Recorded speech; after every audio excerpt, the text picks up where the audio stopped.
Hello, welcome ulit mga ka-viewers sa aking YouTube channel. Yan, so sa araw na ito mga ka-viewers, meron tayong i-repair. So ito po ay isang, yan, nakita nyo yan, no? Ano bang tawag dyan?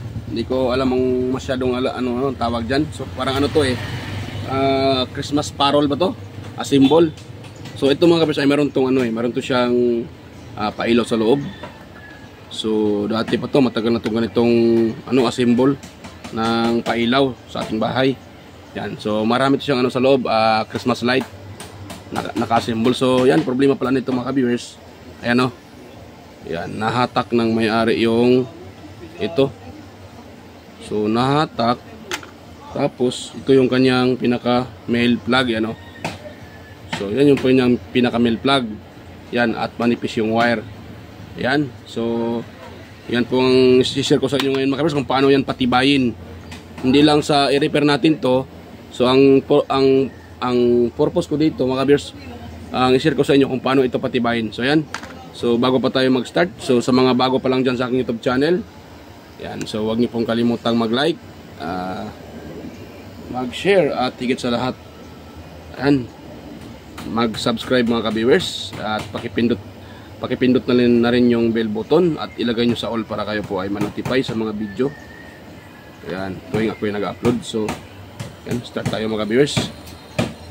So, ito siya, parang siya, yan, sinasabit lang to sa, sinasabit lang sa ating sa labas, o sa looban ng bahay, o sa labas. Kasi sa labas to Yan, a-symbol siya na Christmas parol.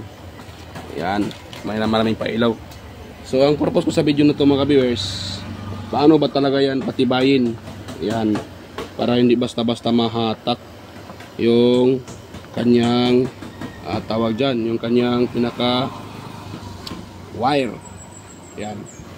So tulad dito mga ka-viewers, nahatak na yan, yung dalawang linya na yan po ang So sa pag-connect dyan mga ka-viewers, kahit saan dyan walang problema dahil yung input natin ay AC naman, hindi naman DC.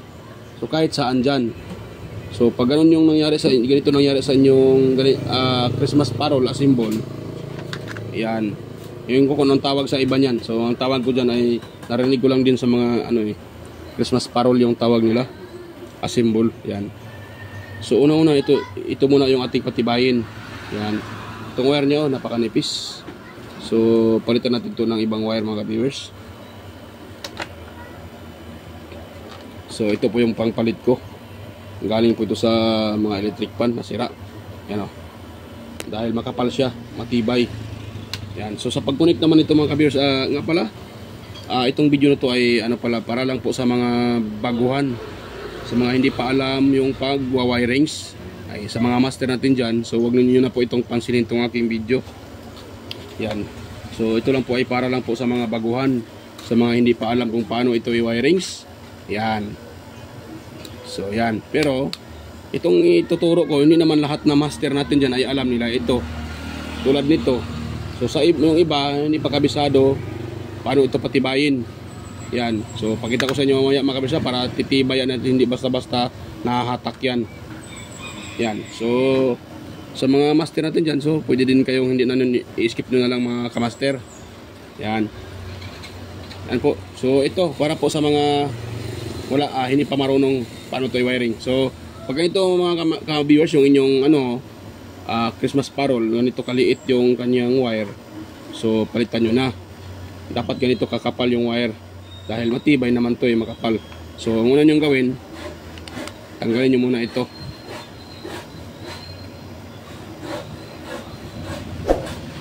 Yan. Tapos ganito yung makikita nyo sa loob. Yan, so tabi lang muna natin itong kanyang ito, tabi lang natin ito siya mga viewers. So ganito yung makikita nyo. So ang pag-wiring nito, ganito lang. Yan, hiwain nyo lang ito sa gitna. Ito, paghiwalayin, yan, yun, yan, paghiwalayin natin siya. Huwag yung masyadong taasan mga viewers, yan, dapat ganito lang kahaba. Tama-tama lang, tamang-tama lang, huwag yung masyadong habaan. para hindi pangit tingnan. At pag yan po ay ini-screw na dito, ganon, so hindi siya masyadong mahaba, sakto lang dito mga ka-viewers. Yan o, yan, so sakto lang. So yan, balatan ko muna ito mga ka-viewers para makita nyo kung paano siya i-connect. Dahil pag hindi nyo yan palitan, manipis lang yung wire at madaling mahatak, maputol. So kailangan nyo siyang palitan para matibay. Yan. Tapos next nyo gawin mga ka-viewers, ito, isa-isahin yung tanggalin to. Ano yung aking yan. So tanggal natin dito, yon, ayan. Tapos pag natanggal na, hilain nyo siya. Yan, mahatak na yan agad mga ka-viewers. Dahil hindi yan, iniipit lang nila yan. Tapos ito na mga ka-viewers, ang gawin natin dito, yan, ihahati natin sa gitna ito. Yan. Or pwede naman ipulupot nyo, pero ipulupot, hindi siya masyadong tawag dyan, maglalak. So ganito ang gawin nyo. Yan, nahati nyo yung sa gitna. Yan, nahati na yan, nahati na. Yan o. So ang gawin nyo naman, ito naman, ganon nyo dyan o, ganon. Ayan, ano no? Yan, ganon. Yan, pag ganon siya mga ka-viewers yan, pag ganon siya. Tapos tanggal pa ata.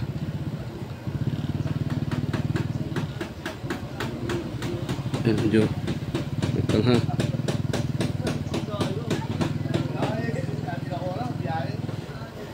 Yan. So yan, ipulupot nyo lang siya mga kabisa, i-twist nyo lang ng konti. Yan o. Yan, i-twist nyo lang siya ng konti. Yung kita ba sa video? Yan o, i-twist nyo lang ng konti. Yan o. Tapos na-twist na yan siya. So higpitan nyo siya mga ka-viewers. Yan. Yan, higpitan nyo lang siya para maglalak po yan. Yan. Ano, ganun lang mga ka-viewers. Yan, ganun lang kasimple. Tapos dito naman tayo sa isa.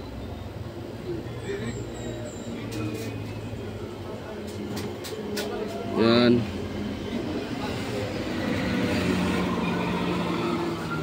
So ipinakita ko sa inyo mga ka-viewers para malaman nyo po kung paano siya i-connect. Kahit simple lang ito, marami namang hindi pa din po alam kung paano i-connect, paano i-wirings sa simple at safety na paraan. Yan. Hindi naman natin kailangan magiging professional sa pag-wiring nito, dahil sa safety lang yung pag-wirings natin at hindi basta-basta mahahatak. Yan, kaya dyan fights na yan mga ka-viewers. Importante lang naman ay hindi siya mahatak at matibay yung pagkalagay natin. Aanin mo naman ng maraming pa-design, pag nahatak agad. Yan. So di na bali pag hindi masyadong yung design, kaganon ka attract, at least matibay. Yan. Twist nyo lang yan twist nyo lang siya mga ka-viewers. Yan. Pag na-twist na, so dahan-dahanin nyo siyang i-screw.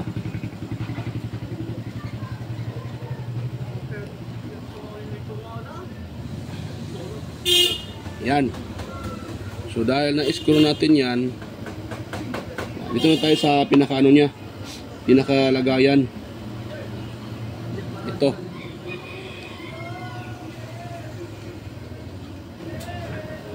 Yan. Tapos dito. Pag ganun siya mga kabisa, pag ganun siya. Yun. O diba? Tamang-tama lang yung pagkalagay ko. Dahil pag ito ay ito. Pag ito po ay hinabaan nyo, yan o. Yan, pag yan, itong nabalatan, pag hinabaan nyo yan, itong wire na nakahiwalay, malalampas yan dito. At na magkahiwalay sila, so pangit tingnan. Madaling maputol, walang puwersa yung wire nyo, yung insulator, dahil tanggal na yung pinaka-insulator. So wag yung habaan ito pag kayo po ay nagbalat ng ganito. Yan, wag yung masyadong habaan para kung na-fix nyo na, kita nyo yan, no? Sa akin, no? Itong kung saan pinutol, nasa loob pa rin siya. At pag ito ay naipit, so matibay na yan mga viewers. Huwag yung habaan kasi pag hinabaan nyo, maaring itong naputol, abutin sa labas, so pangit tingnan. Pag maganon-ganon siya, so dahil wala na itong sagit, pinakalas na insulator, madaling madaling maputol. So hindi siya masyado matibay. So ganitong ginagawa ko, ito matibay ito mga viewers, hindi yan basta-basta mano yan, no? Dahil yung pinaka last na insulator, nasa loob pa rin siya, maiipit siya. Yan. So ganun yung pag ko mga viewers, yan, o. Tapos ito, yan, o. So yan, takpan natin siya mga viewers, ha. Yan, ganun ang paglagay ng pag-install ng pag-connect ng wirings nito. Yan, o. Diba yan mga viewers? Diba yun? Higitan pa natin. Yun. Yan, dahil nahigpitan na yan, nahigpitan natin yan mga viewers. Ito na tayo sa dulo na naman. Yan. So bago natin ito i-wirings, bago natin siya isulda, so ano na sa mga viewers? Natin? Ito. Yan, kiskisan na natin para anong tawag dyan? Kakapit ng maigi yung ating soldering lead mga ka-viewers. Yan. So yan, kiskisan lang natin siya. Yan. Dahil pag ganito na wire na si kanan lang, hindi bago, so ito ay mangingitim tong pag sa katagalang ginagamit, ito po ay mangingitim. Magkaroon siya ng carbon. So pag ginagamit natin yan, at pag sinusulda natin kaagad, hindi siya magkakapit yung ating soldering lead mga ka-viewers dahil mayroon yang tawag yan, yung carbon. Ayan, nagkakaroon siya ng carbon dahil sa katagalang ginagamit. Nangitim yan. So para malinis siya, kailangan na siyang lihaan. Yan, lihaan natin siya para pag hinang, kapit kaagad yung hinang natin, hindi nahuhulog. Pag natin yan linisan o kinikis-kis natin, maaaring yung liha natin ay hindi kakapit dyan at mahuhulog lang, so sayang lang. Yan. So pwede natin tong mga viewers, pwede na natin tong soldahin. Yan. Yan, soldahin natin itong mga viewers. Yan. Yan, baba na to mga viewers. Ayaw pa makita itong ayaw pa magkagbuang itong na to. Video na to, ayaw mag-focus Yan. Yan, so napakadumi ng aking kuko. Pasensya na mga viewers, magdumi yung ating kuko. Dahil tayo ay hindi naman tayo technician sa palagi sa board, so halos-halos nirekita ko dito washing electric pan, kaya medyo madumi yung aking kamay, aking kuko. Yan. So yan mga viewers, isusulda natin siya.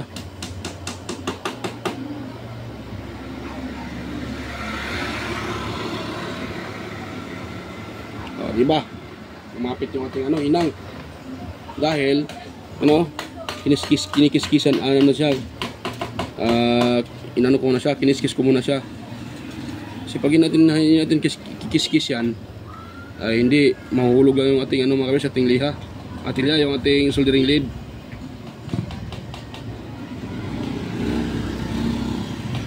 Yan, maaaring yung soldering natin ay hindi kakapit yung soldering lead, mahuhulog yung uli. Yan, pati dito sa kabila. Yan. Patakan din natin mga viewers ng yan. Patakan din natin ng soldering lead.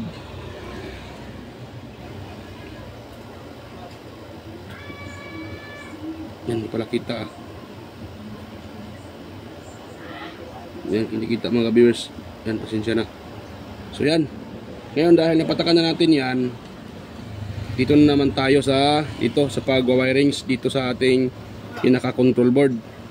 Yan o. So dalawang yan. Diyan natin ihinang yan. So yan. Igadin muna natin mga ka-viewers o. Yan. Atin muna siyang yan. Tansyahin. Huwag naman yung masyadong habaan. Dahil ang gagawin ko dito, lagyan ko ito ng mga ka-viewers. Lagyan ko ito ng cable tie, itali sa cable tie at glow stick para matibay itong mga ka-viewers. Yan po ang sinasabi ko na patibayin ko ito. So itong pag change ko ng kanyang power cord, so isa na din ito sa sa papamaraan ko na patibayin ko siya. Yan.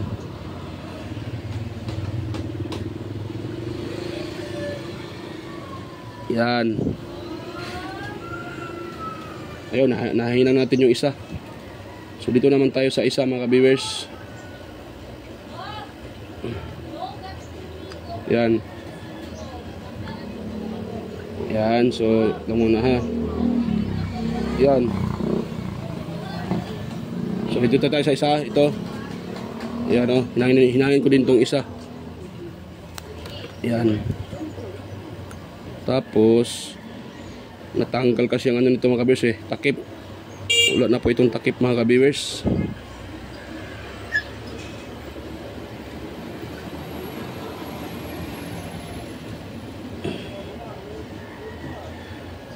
Yan. Yan, dahil nakahinang na yan. Yan o. Kung kita ba talaga. Yan, so yan siya mga ka-viewers o. Ayan. Yan, pwede na yan siya mga ka-viewers. Yan, nakahinang na yan siya o. Yan.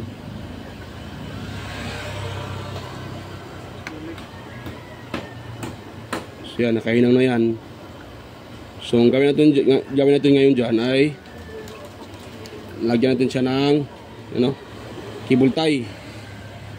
Yan, cable tie. Dahan-dahanin nyo na mga ka-viewers dahil pag naputol yan, okay lang kung isa may nanagot isa, paano kung lahat ay yan tanggal, di nyo na alam kung paano isa uli yan. So kailangan yung dahan-dahanin. So yan, ito tayo mga kabisa. Ito, lagyan ko siya ng cable tie para siya matibay, basta-basta na hatak ito. At isa pa, wala na itong wala na itong mga ka-viewers, wala na siyang tawag dyan, wala na po siyang takip. Nawala daw yung takip, sabi ng may-ari.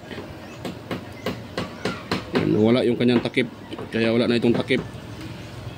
Kaya atin na lang itong ng glue stick para hindi madisgrasya ng gumagamit nito. Yan. Pasensya na mga ka-viewers dahil ito po ay step by step kung ito tinuturo sa inyo. Kahit ito ay simple lang, pero ini ba step by step ko para maintindihan ng manonood.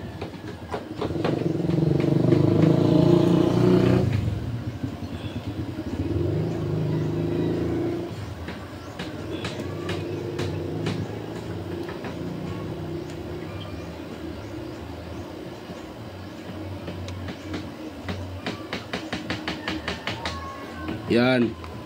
So, yan. Dahil na na yan. Yan o. So, ilalak natin ito mga ka-viewers. Yun. Para hindi ito gagalaw-galaw. Yan po ang purpose nito mga ka-viewers. Para matibay siya. At kailangan nyo lang, tandaan nyo na huwag nyo, dapat walang magdidikit-dikit dyan na contact. Dahil pag may magdidikit-dikit dyan, sigurado sabog ito. Pag yan po ay nagdidikit-dikit mga ka-viewers. Yun.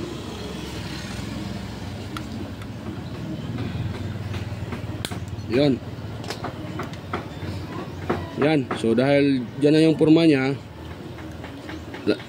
next natin gawin dyan para matibay pa ito. So tawag dyan,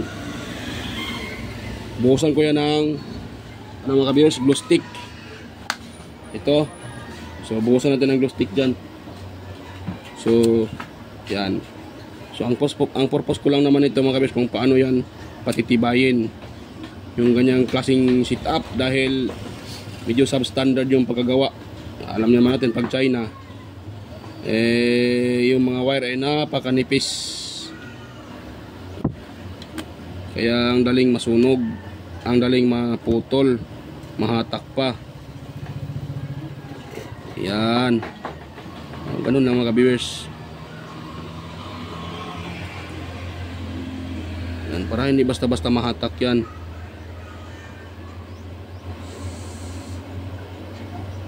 Yan. Ayun. Yan o. Yan, binuhusan ko siya ng tawag dyan.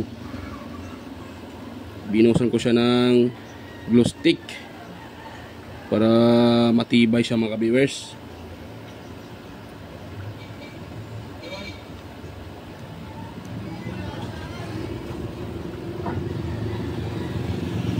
Yan.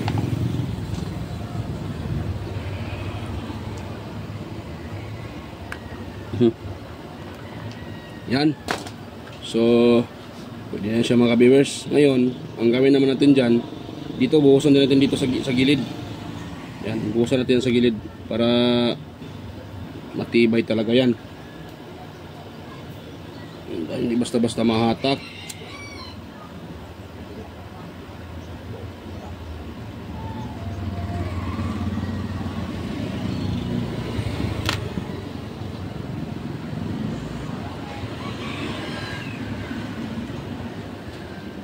Yan.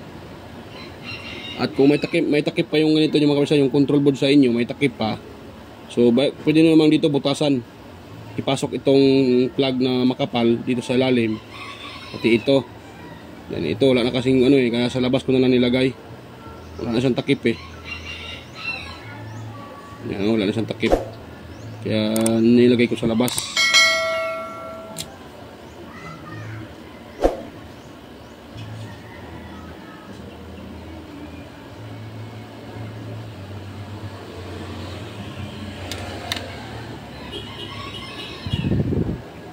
Yan. Dagdagan natin mga kabis para matibay siya. At hindi basta-basta mahatak ito. Hindi bali ng madaming glue stick. Ang importante matibay at hindi madelikado yung sinong gumagamit nito. Delikado to Though dito open type na. Wala nang tawag dyan. Wala na siyang protection. Hindi na nga ito pwedeng ilagay sa kasi open na Kung may bakal doon mga kabis at natamaan, tama dito yung bakal, nako, makuryente kung sinong gumagamit. Para matibay, dito yung gawin natin para matibay.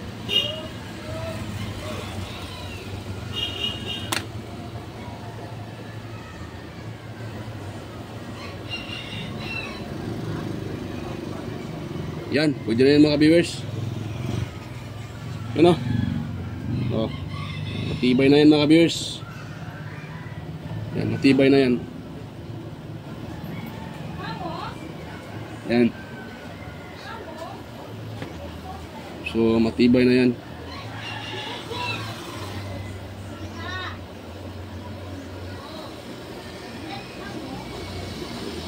Yan. So ayan mga viewers. So ito.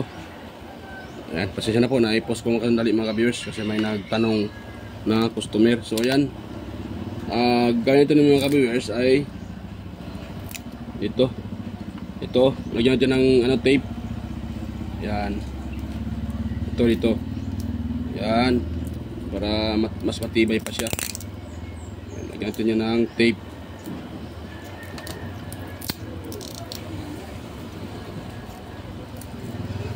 Yan, pwede na yan mga viewers. May tape na siya. Makita nyo. So, may tape na.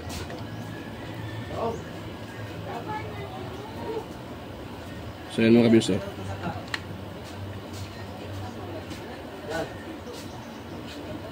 Ayan Yan. So matibay na yan mga viewers dahil nalagyan ko na siya ng cable tie At the same time, mayroon na yung glue stick. Yan, so yan. Pwede natin i-test mga ka-viewers. Yan o. O, diba? Kasi wala na ng takip to eh. Yan, wala na itong takip. Natanggal daw yung takip. Kaya ang ginawa ko, binuson ko na lang siya ng glue stick yung board para kung sakaling may maano to sa mga bakal-bakal, eh hindi basta-basta mag-ground. Hindi pa naman to DC. Hindi pa naman to mga viewers, 220 lahat tong nakapasok dito eh. Kasi wala tong transformer. Yan, wala siyang transformer na nagko-convert ng mababang voltahe. So, ang mga pasok dito, dumadaan lang ng rectifier diode para yung AC gawin niyang DC. Pero, DC nga siya pero 220. Mataas pa rin mga viewers yung kanyang supply. Kaya pag once po atin ang nahawakan yung mga na yan, patay tayo, makurinti tayo dyan. So, yan. Ititest natin yan mga viewers. Yan o. Ayun. Ayun mga ka-viewers oh. Yan oh. Nakita nyo, umiilaw na yung... pakita ko sa inyo. Ano, umiilaw na siya mga ka-viewers. Yan. O diba, umiilaw na. Yung parol. Yung parol na, anong tawag dito? Improvise. Symbol. Yan. O diba? So, yan, try natin tong palitan ng seating, yung kanyang yan di ba? Papindutin ko, mag-iba. So, pindutin ko siya uli mga kabeso. Ayan, nag-iba. Pindutin ko pa uli. Ayan, nag-iba yung kanyang Yan. Ayan napalong siya mga kabers. Ayan, so dahan-dahan niya mag-open. Ayan o. Ayan, dahan-dahan niya mag-open lahat. Ayan, sa tin. So, yan. Okay na siya o. Yun lang talaga mga kabers. Natanggal yung kanyang pinaka-power cord at pinatibay natin. Yan. So, yan. Okay na yan siya mga ka-viewers. Matibay na yan. Ano. Yan. So nabuhay na uli yung ng customer, yung kanyang assemble na parol. So yan, bago pa tayo magtapos diyan mga ka-viewers, so kung mayroon kayong nakuhang kunting ideya sa aking itinuturo ngayon, so kahit kunti, kahit simple, pero malaking pakinabang yan sa mga mayroong mga ganito. Lalo na sa mga hindi pa alam kung paano to i-wiring at paano siya patibayin. So ganoon lang kasimple mga ka-viewers, glue stick lang ang kalaban, ang importante diyan. Yan.